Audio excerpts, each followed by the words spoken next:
Good afternoon, sir. My name is Frederick Mar A. Castro from Section Sierra. Criminology is a scientific study of criminals and criminal behavior.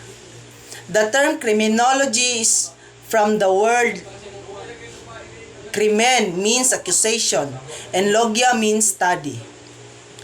Criminology was coined in 1885 by an Italian professor, Raffaella Garofalo, as a criminologia.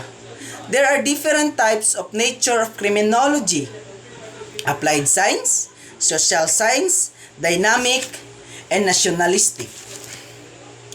Applied science, finding or knowledge obtained in the study of crime and criminal behavior. In other words, criminologists investigate crimes in order to generate practical situation to the problem.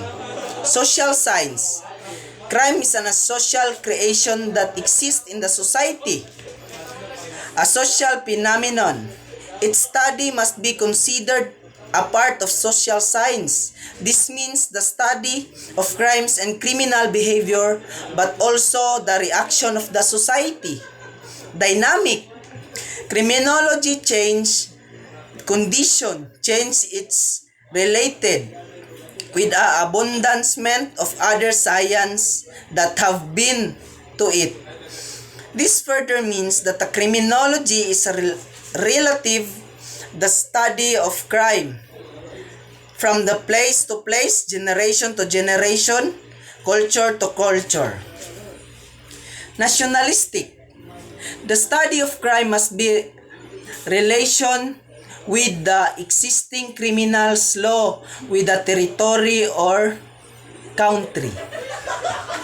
Scope of criminology: sociology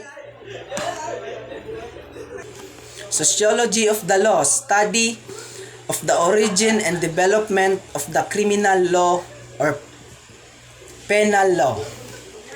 Criminal etiology, the study of causes and crimes and development of criminals.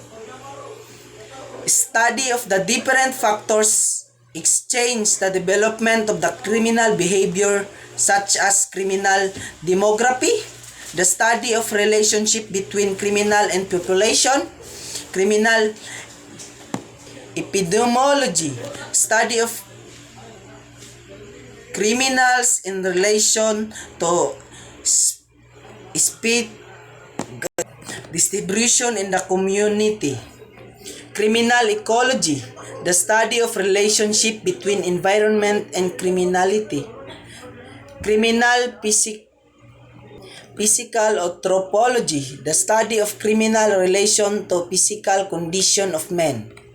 Criminal psychology, the study of human and behavior in relation to criminality. Criminal psychiatry, study of criminal and behavior disorder in relation to the community. Victimology, the study of the role and victim crime compassion. That's all, sir. Thank you. Thank you very much.